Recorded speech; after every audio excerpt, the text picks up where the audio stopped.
교회의 성도들이, 교인들이 교회를 떠나는 경향이 상당히 짙어지고 있습니다. 이것은 한국뿐 아니라 세계에서 일어나는 공통된 현상입니다. 정말 아이러니하게도 종교인들은 늘어난다라고 그렇게 통계가 말해주는 반면 교인은 줄어들고 있습니다. 기독교인들이 지금 많이 늘어나고 있어요. 그러나 교회는 많이 문을 닫고 성도들도 많이 감소되고 있습니다. 참으로 아이러니한 일이죠. 지난 25년 동안 미국 교회를 떠난 교인은 약 4천여만 명입니다. 우리나라 인구의 80%가 25년 사이에 교회를 떠났다는 것입니다. 그럼 교회를 떠나서 하나님을 믿지 않느냐? 또 그건 아니에요. 그들은 삼위일체도 믿고 또 주님의 부활도 믿고 주님의 재림도 믿고 있다는 거죠. 그러나 분명한 것은 지금 교회를 떠났다는 것입니다. 미국 성인의 15%죠. 이런 교회를 떠나는 현상은 코로나 이전부터 시작되었다고 합니다. 1990년대 이후부터 시작되었다고 해요. 자, 그런데 우리가 여기서 조금 주목해야 될 부분은 뭐냐면 한국은 미국을 따라갑니다. 한국 교회는 미국 교회를 따라갑니다. 미국 교회보다 약 한 20-30년 정도 뒤처졌다고 보시면 됩니다. 근데 그대로 따라가거든요. 그러면 1990년대부터 교회의 교인들이 떠나기 시작했으니까 우리나라로 이제 대입한다면 약 2010년부터 한국은 엄청난 교인의 감소를 가져오게 될 것이라고 볼 수 있다는 것입니다. 미국은 약 3,000개의 교회가 개척이 됩니다. 1년에. 그러나 그 반면에 약 4,500개의 교회가 문을 닫습니다. 1,500개 교회가 없어지는 것이죠. 왜 이런 문제가 생기는 것일까요? 기독교 인구는 늘어난다고 지금 인구조사에서 말하고 있는데, 그러나 반면에 지금 교회는 문을 닫고 또 교인들이 감소하는 그런 교회의 몰락을 가져오는 것일까요? 자, 미국의 경우입니다. 자, 이 미국의 교회들을 이제 연구를 해보니까 교단에 소속되어 있는 교회는 계속 감소하고 있습니다. 반면에 교단을 떠나서 독립교회로서 교단과 상관없이 살아가는 교회들은 계속해서 성장하고 있습니다. 그래서 교단 소속 교인들보다 초교파, 교단에 소속되지 않은 사람이 더 많다는 것입니다. 이 교단에 소속되어 있는 교회들은 교리에 치우치고 또 교단의 가르침에 마음을 둡니다. 그러다 보니까 이 목회 활동이라든지 이 성경을 가르치는 것이 말씀 중심이 아니라 교단 교리 중심, 그리고 교단의 가르침을 따르는 목회 활동 중심이 되기 때문에 결국은 성도들이 교회를 떠나게 되는 것입니다. 이 교단이 커지면 국가의 힘을 행사할 수가 있습니다. 또 지역사회에도 어떤 힘을 가할 수 있죠. 그러다 보니까 이 교단이 성경을 벗어나는 일들을 많이 하게 됩니다. 거기에 대해서 교인들이 상당한 실망을 하고 떠나게 되는 요인이 됩니다. 교회가 어떤 프로그램이나 또는 교단의 교리나 또는 교단의 그 정체성을 따르는 어떤 그런 신학에서 벗어나서 철저하게 성경 중심의 목회를 하게 되고 성경 중심의 가르침이 주어지게 되면 반드시 교회는 성장한다는 것입니다. 그 대표적인 예로 미국의 감리교회는 굉장히 자유주의입니다. 동성연애도 인정하고 그냥 세상의 온갖 제약을 그냥 받아들이게 됩니다. 그런데 이 감리교회가 서서히 죽어가기 시작하는 거예요. 그래서 그 감리교 속에서 일부의 감리교들이 이탈하면서 보수주의로 돌아서기 시작했습니다. 동성애 안 된다, 성경에서 안 된다 그랬으니 안 되는 거야. 성경에서 간음하지 마라 그랬으니 간음하지 말아야 돼. 이러면서 이제 성경을 따르기 시작하는 거죠. 성경을 따르기 시작하면서 지금 감리교 보수주의로 돌아선 교회들은 다시 성장하기 시작합니다. 건강하게 자라고 있다는 것이죠.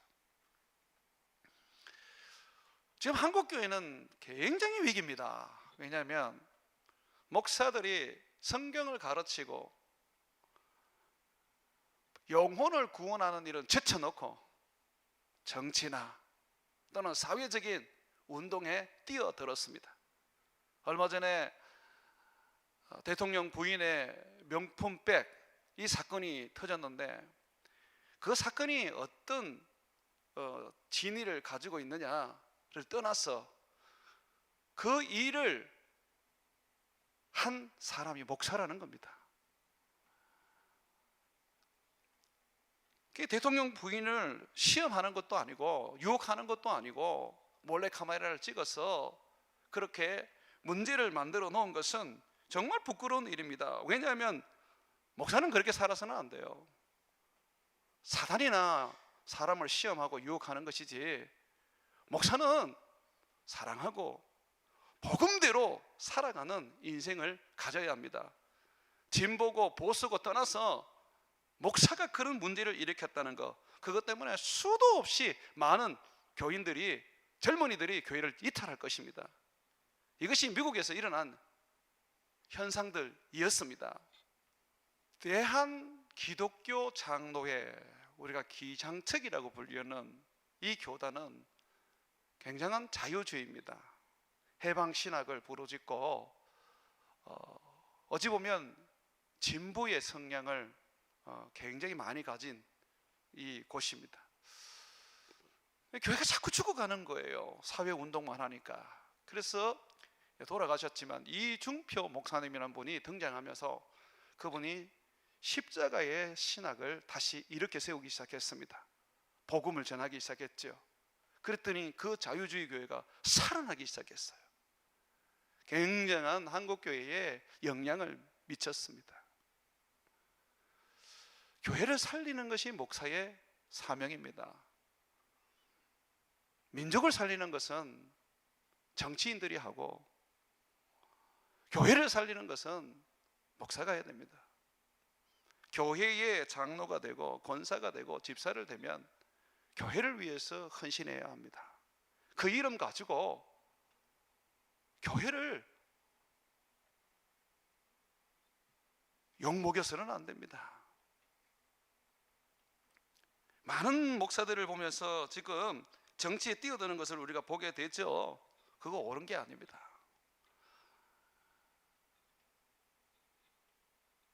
우리가 교회를 살리고자 한다면 우리는 성경대로 살아야 하고, 목사는 성경을 가르치는 데에 모든 마음을 두고 헌신해야 됩니다.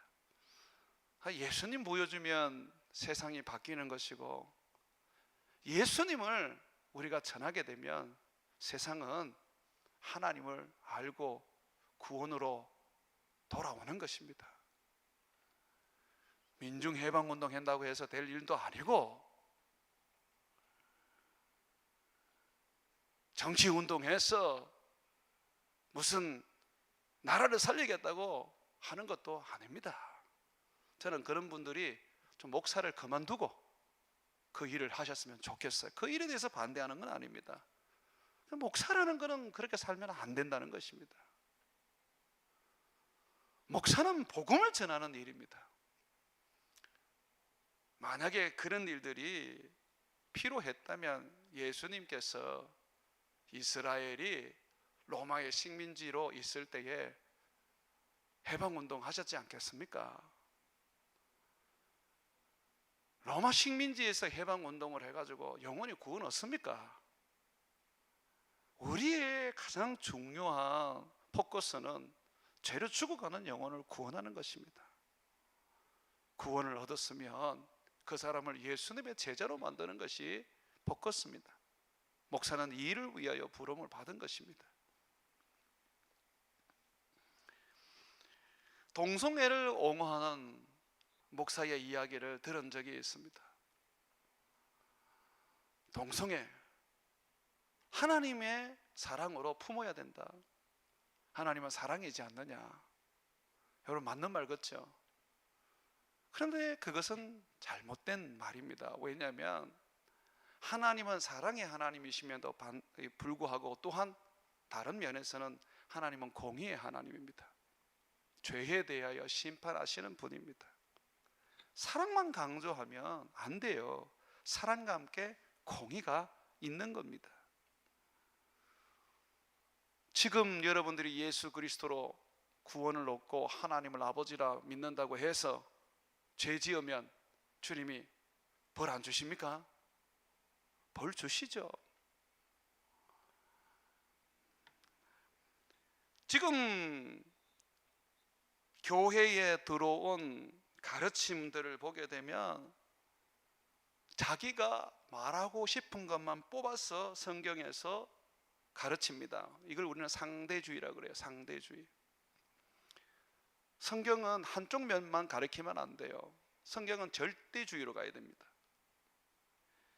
또한 성경에는 없는데 성장주의든 번영주의든 기복주의든 이 종교주의, 세속주의, 심지어 타협주의들이 가르쳐지면서 많은 사람들이 교회를 떠나게 되는 것입니다.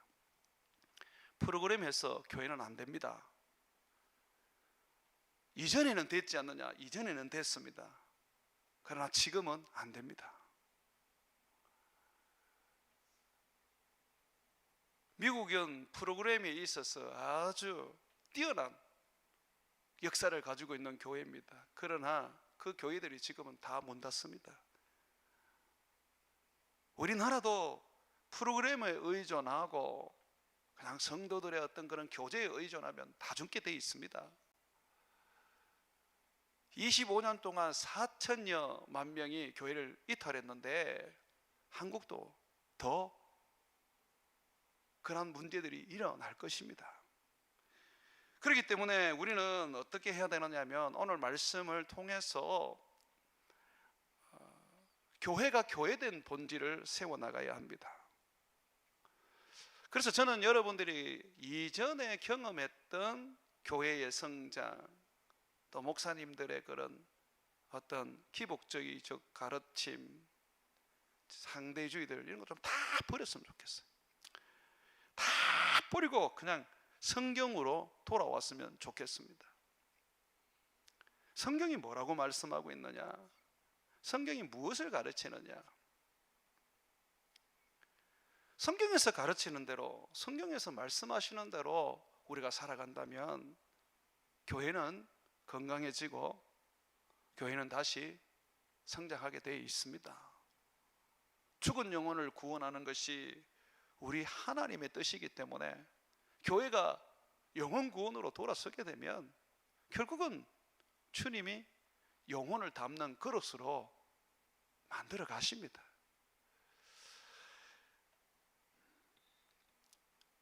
지금 50대, 60대, 70대 분들의 교회 생활과 그리고 20대, 30대의 교회 문화가 정말 다릅니다.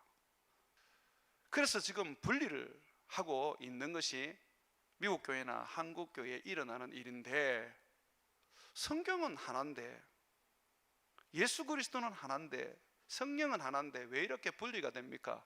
그 교회 안에 있는 자기들의 경험과 전통과 자기들이 생각하는 문화 때문에 생긴 거 아닙니까? 젊은 세대든 나이든 세대든 하나로 화합하고 통일이 되게 하려면 성경으로 돌아가야 됩니다. 본질의 목숨을 걸어야지 비본질의 마음을 두면 결국은 문화의 차이로 인해서 젊은이들을 교회에서 몰아내게 될 것입니다. 그러므로 이제는 우리가 그동안 살아왔던 그 어떤 신앙, 그 교회 생활 성경적으로 다시 살펴보고, 아니면 내가 이제 잘못 배워왔구나, 내가 습관을 길렀구나 하고 인정하고 버려야 되는 것입니다. 예수님의 부활을 제자들이 믿지 못하는 그 원인도 보게 되면 제자들의 그 믿음이 잘못되어 있기 때문이었습니다. 교회가 잘못된 믿음 위에 세워지고 교인들이 잘못된 믿음 위에 살아가게 되면 결국은 예수님을 잃어버리게 됩니다. 그와 같이 예수님이 부활했는데도 예수님을 따르던 제자들이 예수님의 부활을 믿지 못했던 것은 그렇게도 예수님 가르쳤는데도 그들의 믿음이 잘못되어 있었습니다. 예수님이 말씀을 잘못 전했을까요? 아니에요.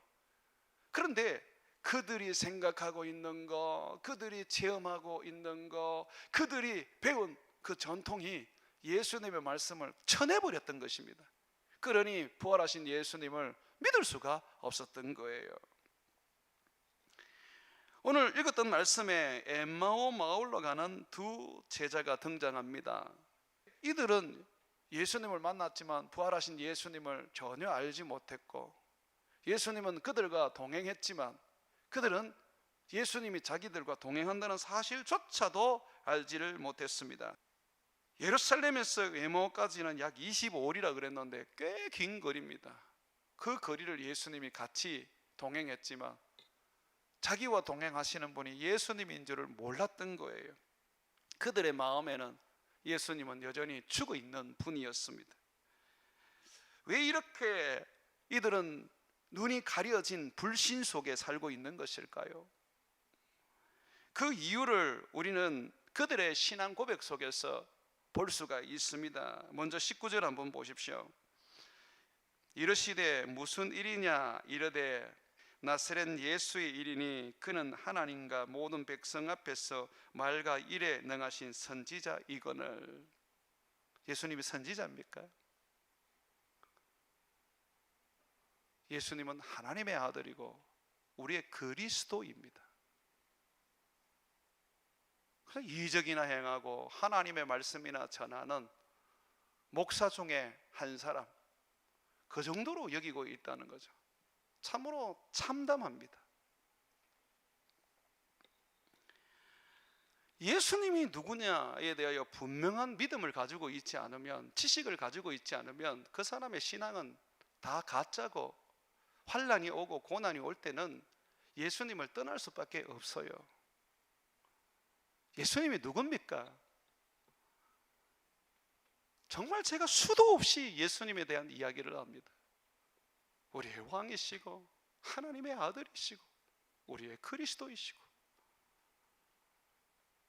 우리를 위하여 십자가에서 못 박혀 죽으시는 속죄 제물이신 어린 양이시고 하나님의 아들, 독생자 하나님이라는 것에 대해서 수도 없이 배우셨을 겁니다. 우리 교회에 오면 처음 성경 공부를 하는 것이 신앙의 출발선입니다. 9과로 구성이 되어 있는데 그 9과 모두가 예수님에 관한 이야기 아닙니까? 예수님에 대해서 제대로 안 받아들이는 겁니다. 자기가 생각하는 대로, 그냥 자기가 느끼는 대로 예수님을 믿는 겁니다. 그러니 무슨 믿음이 되겠습니까? 교회는요, 끊임없이 예수님에 대해서 가르쳐야 돼요. 왜냐하면 모든 교인들이 다 거듭난 건 아닙니다. 장로고, 권사고, 집사인데도, 심지어 목사인데도 거듭난 게 아닙니다. 계속해서 말씀을 기억하고 다시 들어야 합니다. 그래야지 그 말씀이 그 사람을 거듭나게 만드는 겁니다. 거듭나게 하는 것은 오직 말씀으로 거듭나는 것입니다. 야고보서에 보면 그렇게 되어 있죠. 진리의 말씀으로 우리가 태어나는 겁니다. 다른 거는 거듭나지 못해요. 또 여러분 보시면 21절에 예수님을 어떻게 알고 있느냐면 이 제자가 하는 말이 이렇게 말합니다. 우리는 이 사람이 이스라엘을 속량할 자라 바란노라. 이스라엘을 속량한다는 것은 죄에서 구원한다는 게 아닙니다. 로마 식민지에서 억압받는 이스라엘 민족을 해방시켜 준다는 것입니다. 모세가 이스라엘 사람들을 이집트에서 출애굽시켜 해방한 것처럼 자기들의 나라, 자기들의 영토 회복하고 찾는다는 것을 의미하는 것입니다. 근데 그게 아니에요. 예수님은 로마에서 이스라엘을 해방시키러 오신 게 아닙니다. 사단에게서 우리를 해방시키고 죄에서 우리를 해방시키러 오셨습니다. 여러분 믿으십니까? 예수님은 가난에서 우리를 해방시키고 질병에서 우리를 해방시키러 오신 게 아닙니다. 만약에 그게 맞다면 예수 믿고도 가난하면 그건 저주죠. 예수 믿고도 병들어 있으면 그건 저주란 말이에요. 그게 아닙니다. 우리를 죄에서, 그 죄의 세력을 잡은 사단에게서 해방시켜 하나님의 자녀가 되게 하려고 오신 것입니다. 이 세 번째, 이 제자들의 신앙은 정말로 말씀이 아니라 체험과 경험의 바탕을 두고 있었습니다. 21절 후반절에 보게 되면 이뿐 아니라 이 일이 일어난 지가 사흘째요. 또한 우리 중에 어떤 여자들이 우리로 놀라게 하였으니 이는 그들이 새벽에 무덤에 갔다가 그의 시체는 보지 못하고 와서 그가 살아나셨다 하는 천사들의 나타남을 보았다 함이라. 또 우리와 함께한 자 중에 두어 사람이, 이 중에 한 명이 베드로입니다. 무덤에 가 과연 여자들이 말한 바와 같음을 보았으나 예수는 보지 못하였느니라 하거늘. 지금 이 제자들이 에마오로 가는 이 두 제자가 예수님의 부활을 자기 중에 함께 있던 여인들과 그리고 다른 제자들에게도 들었는데도 불구하고 못 믿는 거예요. 마치 도마처럼 나는 살아나신 예수님을 직접 만져봐야 되겠다.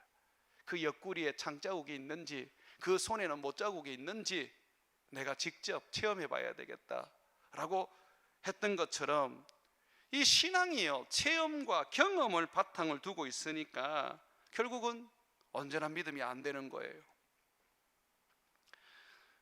신앙은 체험과 경험의 바탕을 두면 안 돼요. 체험과 경험이 신앙으로 이끄는 접촉점이 되고 또는 관문이 될 수는 있습니다. 또는 신앙이 깊어지는 그런 어떤 과정도 될 수가 있습니다. 그러나 결국 신앙은 어디 위에 세워져야 하느냐면 말씀 위에 세워져야 되는 거예요. 그 말씀은 목사가 하는 말이 아니고요, 성경 위에 세워진다는 겁니다.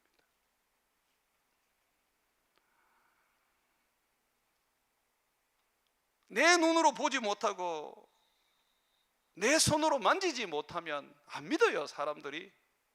그런데 내 눈으로 보게 하고 내 손으로 만지게 하면 믿을까요? 예수님이 얼마나 많은 이적과 기적을 행했습니까? 그렇지만 이스라엘 사람들은 더 큰 기적, 더 많은 이적을 보여달라고 그랬지 예수님을 믿지는 않았습니다. 죽은 사람이 살아나고 수십 년 병든 사람이 단숨에 고침을 받고 눈봉사가 눈을 뜨고 안절뱅이가 일어나고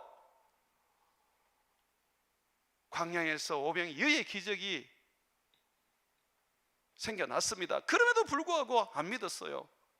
그러니 여러분, 어떤 능력이 있어야지, 기적과 이적이 있어야지 예수님을 믿을 것이라는 것은 착각입니다.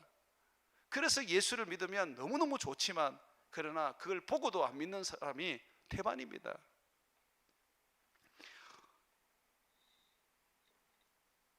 에마오 마을로 가는 이 두 제자들, 예수님과 동행하면서도 예수님을 옆에 두고 보면서도 예수님을 알지 못했습니다. 이들의 잘못된 이 믿음이 결국은 그 눈을 가려버렸고 예수님을 가까이 두고도 마치 안 계시는 것처럼 착각하게 되었습니다. 살아계신 예수님이 곁에 계셨지만 그들은 여전히 십자가에서 죽은 예수님만 생각하고 있었습니다. 도대체 이들의 이 잘못된 이 믿음을 우리가 어떻게 고칠 수 있을까요? 왜 이들은 예수님이 가르쳐 주신 말씀대로 믿지 못하고 자기의 경험과 자기의 생각과 그리고 자기들이 원하는 대로 믿었을까요? 그 원인이 뭘까요? 뭔가를 우리가 개혁하고 고쳐나가려면 진단부터 해야 됩니다. 병원에 가면 의사가 환자를 진단부터 하듯이 지금 이 에마오 마을로 가는 이 두 제자의 이 불신을 우리는 진단부터 해야 됩니다. 뭐가 문제일까? 왜 저들은 예수님의 말씀을 믿지 못했을까? 왜 예수님을 선지자로만 여기고 그냥 로마 식민지에서 자기들을 해방시켜줄 그런 정치적인 구원자로 여겼을까? 왜 경험이 아니면, 왜 저들은 체험이 아니면 신앙을 가지지 못할까? 우리가 그 부분에 대해서 한번 살펴봐야 합니다. 25절에 보게 되면 예수님이 하신 말씀에서 우리는 이들의 궁극적인 그런 불신의 그 원인을 진단할 수가 있습니다. 25절 같이 한번 읽겠습니다. 이르시되 미련하고 선지자들이 말한 모든 것을 마음에 더디 믿는 자들이여. 여기 보면 예수님이 두 제자를 향해서 미련하다고 그랬습니다. 그리고 선지자가 말한 모든 것, 성경의 말씀을 마음에 더디 믿는 자라고 말했습니다. 우리나라 말로 미련하다 이렇게 되어 있으니까 좀 여러분들이 이 말이 어떤 말인지 좀 다가오기가 어려우실 거예요. 영어 성경에 보면 바보야 이렇게 말하고 있습니다. 너는 바보야. 다시 말해서 지식이 없다는 겁니다. 지각이 없다는 겁니다. 예수님께서 미련하다는 이야기를 할 때에 대표적인 인물이 있는데 예화 속에 나옵니다. 바로 등불 든, 신랑을 맞이하기 위하여 등불 든 10처녀 비유에서 5처녀를 미련하다고 얘기하셨습니다. 반면 이 5처녀는 지혜롭다고 말했지요. 등불 든 이 5처녀들은 미련한 처녀, 지혜로운 처녀로 나누어지는데, 이 미련한 처녀는 등불을 들고 신랑을 맞이했지만 여분의 기름을 준비하지 않았습니다. 반면 지혜로운 처녀들은 등불을 들고 신랑을 맞이하면서도 여분의 기름을 준비했습니다. 기름을 더 준비했느냐 더 준비하지 못했느냐가 미련하고 지혜로움으로 나누어지게 되는데, 신랑이 드디 오자 등불이 꺼져가는 거예요. 그래서 기름을 보충을 해야 되는데 이 기름의 여분을 준비하지 못한 미련한 여자들은 결국은 기름을 사러 바깥으로 가게 됩니다. 그때에 이제 신랑이 옴으로써 이들은 잔치에 들어가지를 못하게 되었습니다. 그러면 지혜로운 여자와 미련한 여자의 차이는 뭐냐? 기름을 준비하고 안 준비하고 라는 차이인데, 그러면 기름을 준비했다는 말이 뭐냐라고 할 때에 신랑에 관심을 두었다는 겁니다. 기름을 준비하지 않은 여인은 그냥 잔치에만 관심을 둔 거예요. 믿음이라는 것은 예수에 관심을 둬야 돼요. 예수를 믿는데 보면 예수를 이용해서 부자 되려고 그러고, 예수를 이용해서 명예를 가지려고 그러고, 성공하려고 그러고, 예수를 이용해서 그냥 자기 만족을 누리려고 그러고, 미련하단 말이에요. 그런 사람에게는 절대로 성경의 말씀이 그 안에 새겨지지가 않는 거예요. 오직 예수님만 바라보고 예수님만 의지하고 예수님만 생각하는 그 사람에게 성경의 말씀이 마음에 믿어지는 것입니다.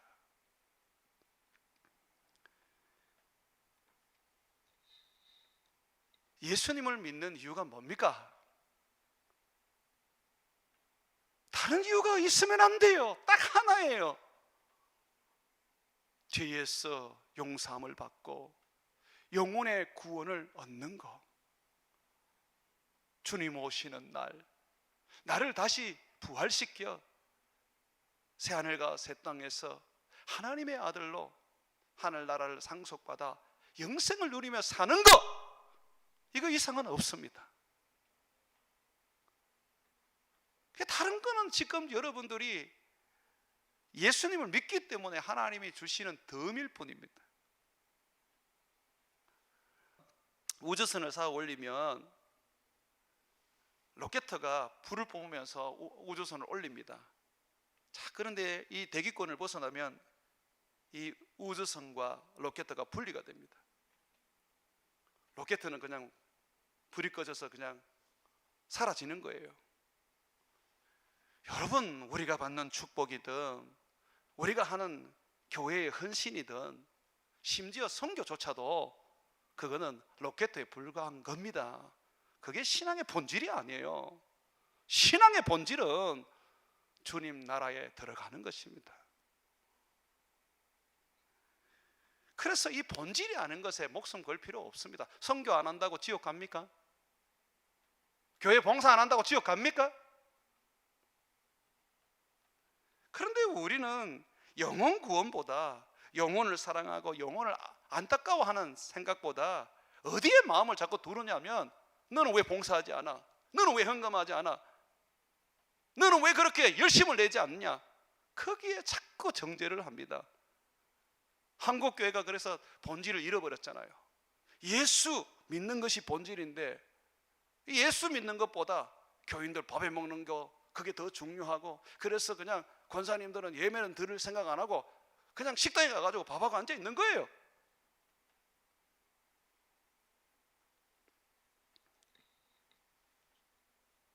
지금 우리가 기억해야 되는 부분이 이겁니다. 이 작가 기적으로는 영혼을 구원할 수는 없습니다.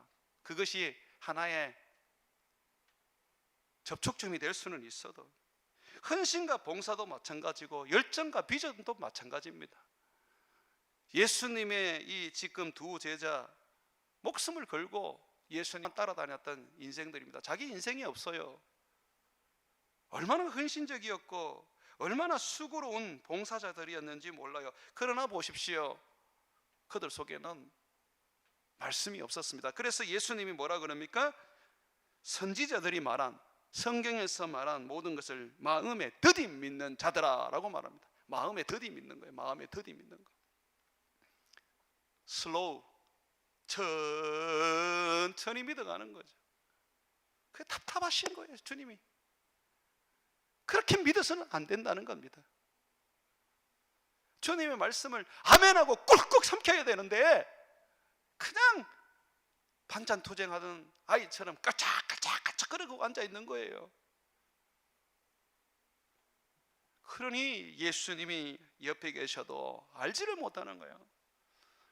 수도 없이 임마누엘, 예수님이 나와 함께 하신다, 나는 죽고 예수님이 내 안에 사신다, 그 얘기하면 뭐합니까?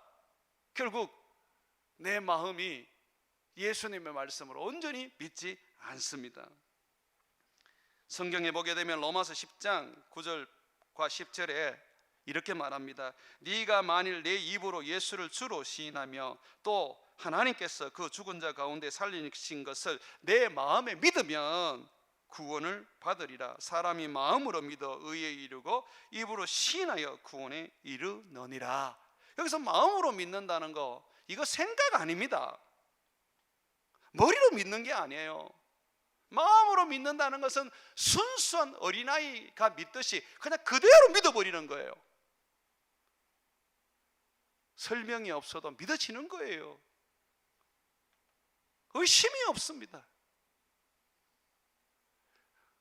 그래서 마음으로 믿는다는 거, 그거 얼마나 중요한지 몰라요. 머리로 믿는 거는 귀신도 믿습니다. 그런데 우리가 머리로 믿는 것이 마치 마음으로 믿는 것인 줄 알고 있는데, 머리로 믿는 것은 마음으로 믿는 게 아니에요. 마음으로 믿는 것은 정말 그대로 받아들입니다.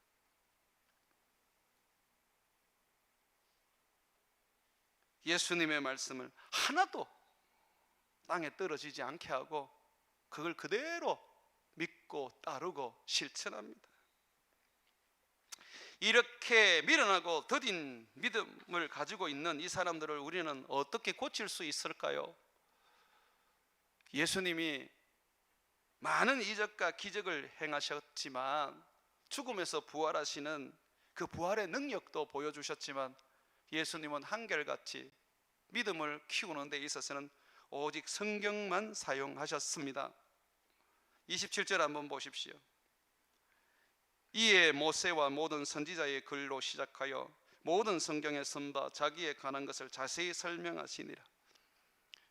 이 불신, 눈이 가려져서 예수님을 알아보지 못하는 이 두 제자에게 예수님은 자기를 다시 알려주고 믿음을 심어주기 위하여 성경을 가르치기 시작하셨습니다.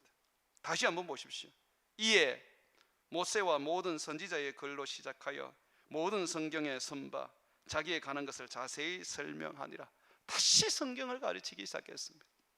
나중에 제자들이 모여서 식사할 때 거기에도 나타나셔서 예수님이 자기의 부활을 보여주셨습니다. 거기는 믿지 않는 자들이 있었어요. 그래서 예수님은 그들에게 어떻게 하셨느냐 하면, 다시 45절 보십시오. 이에 그들의 마음을 열어 성경을 깨닫게 하시고, 성경을 다시 가르쳐서 깨닫게 해 주었다는 것입니다. 자, 이렇게 말씀을 가르칠 때에 어떤 현상이 일어났습니까? 나중에 제자들이 이렇게 말하기 시작합니다. 32절입니다. 그들이 서로 말하되 길에서 우리에게 말씀하시고 우리에게 성경을 풀어주실 때에 우리 속에서 마음이 뜨겁지 아니하더냐. 속이 막 뜨거워지기 시작하는 거죠. 그래서 성경은 성령이 가르치시고 역사하는 능력입니다. 내가 정말 마음이 뜨거워지고 말씀을 들을 때에 마음이 뜨거워지고 그 말씀을 내가 꿀꺽하고 먹는 그런 일을 하게 된다면 그 사람은 영의 눈이 열리게 되는 것입니다. 가렸던 눈이 열리게 되죠. 31절에 보십시오. 그들의 눈이 밝아져 그인 줄 알아보더니 예수는 그에게서 보이지 아니하시더라. 에마오 마을로 가는 그 길에서 끊임없이 성경을 가르치셨어요. 그리고 난 다음에 한 곳에 가서 음식을 먹는데, 집에 들어가서 음식을 먹는데 그때에 제자들이 눈이 열려버리는 거예요. 말씀이 눈을 엽니다.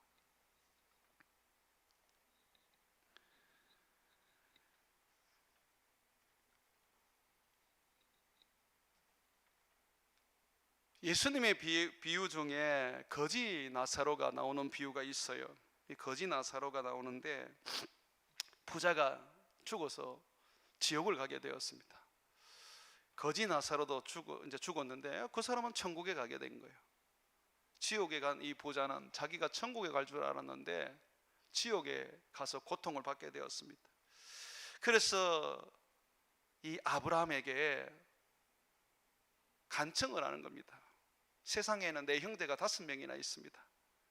그들에게 저 나사로가 좀 가서 지옥이 있다는 걸 좀 알려주십시오. 그때에 이 아브라함이 뭐라고 말하냐면 이렇게 말합니다. 그들에게는 모세와 선지자들이 있다. 거기에서 복음 전하는 자들이 있다는 겁니다. 성경이 있다는 겁니다. 그랬더니 이 부자가 뭐라 그러냐면, 아닙니다. 성경 가지고는 안 됩니다. 만일 죽은 자에게서 그들에게 가는 자가 있으면 그들이 회개할 겁니다. 죽은 자가 다시 살아나면 그들이 회개할 겁니다. 그랬더니 아브라함이 뭐라 그러냐면 이렇게 말합니다. 누가복음 16장 31절에 이르되 모세와 선지자들에게 듣지 아니하면 비록 죽은 자 가운데서 살아나는 자가 있을지라도 권함을 받지 아니하리라 하였다 하시니라. 죽었던 자가 살아나도 안 됩니다. 오늘 이 강단에서 흐르는 말씀을 듣지 않으면 끝입니다. 집에 가서 성경을 열어서 그 성경을 내가 받아들이고 그 성경을 내가 사모하고 그 말씀을 꿀꺽 삼키지 못하면 끝입니다. 주님, 제게 보여주십시오. 주님, 제게 말씀해 주십시오. 천사가 와서 예언을 하고 환상이 보여지고 온갖 이적과 기적이 일어나도 안 됩니다. 성경은 어떤 능력을 가지고 있습니까? 디모데후서 3장 15절과 17절에 보게 되면 또 어려서부터 성경을 알았나니 성경은 능히 너로 하여금 그리스도 예수 안에 있는 믿음으로 말미암아 구원에 이르는 지혜가 있게 하느니라. 성경이 예수를 믿는 믿음으로 구원을 이루게 합니다. 뿐만 아니라 모든 성경은 하나님의 감동으로 된 것으로 교훈과 책망과 바르게 함과 의로 교육하기에 유익하니 이는 하나님의 사람으로 온전하게 하며 모든 선한 일을 행할 능력을 갖추게 하려 함이라. 성경은요, 우리들에게 매가 됩니다. 교훈과 책망과 바르게 함과 의로 교육하는 매입니다. 매. 그래서 성경을 들을 때는 마음이 부담스럽고 그냥 성경이 힘겨운 어떤 그런 소리로 들리는 건 당연한 겁니다. 하지만 그 성경의 말씀이 바로 우리로 하여금 하나님의 사람으로 온전하게 만드는 것입니다. 그래서 바울은 목회자 디모데에게 명령을 했습니다. 네가 때를 얻든지 못 얻든지 너는 복음을 전파해라. 말세가 되면 바른 사람들이 바른 교훈을 받지 않고 기가 가리워서 자기 사욕을 따를 서성을 많이 두게 되고 그 귀로 허탄한 소리를 듣게 될 것이다. 그러므로 너는 모든 일에 신중하고 고난을 받으며 복음을 전하는 전도자의 일을 감당해라. 하나님의 말씀을 가까이 하고 이 말씀을 듣지 아니하고는 결코 우리의 믿음은 온전해지지 않을 것이고 지금의 갈등과 지금의 괴로움과 지금의 힘겨움에서 여러분은 벗어나지 못할 것입니다. 말씀으로 돌아가십시오. 여러분들 기도 얼마나 하십니까? 그러면 성경은 얼마나 읽으십니까? 하나님이 말씀을 하고 싶어도 성경을 안 읽는데 하나님은 어떻게 말씀을 하십니까? 성령은 가르치시고 성령은 우리로 하여금 생각나게 하는데 이 말씀을 통하여 우리를 가르쳐 가슴을 뜨겁게 만들어 올바른 믿음으로 살아가게 하고 싶은데 말씀을 펼치지 않는데 이 말씀을 읽지도 않는데 기도는 엄청나게 하는데 성경을 가까이 하지 않는데 어떻게 하나님 말씀하십니까? 사랑하는 여러분, 우리는 다시 성경을 내 마음에 받아들이는 그런 삶을 다시 시작해야 됩니다. 성경을 마음에 더디 믿는 자들이 되어서는 안 됩니다. 이 말씀을 상고하고 이 말씀을 살펴보면서 어떻게 하든지 이 말씀을 가까이 하려고 애를 써야 하는 것입니다. 성경 읽어보십시오. 성경의 말씀을 풀어 설명하는 설교를 들으십시오. 내가 듣고 싶은 위로의 말 듣지 그것만 듣지 말고 정말 더 예수님에 대해서 알아가고 더 성경의 가르침을 여러분들이 배워서 그 말씀 위에 온전한 믿음을 세워보십시오. 그러면 여러분들의 삶은 믿음의 역사가 일어나는 인생이 될 것입니다. 사랑하는 여러분, 이 말씀 위에 여러분의 신앙을 다시 세우시기를 주의 이름으로 축원을 드립니다.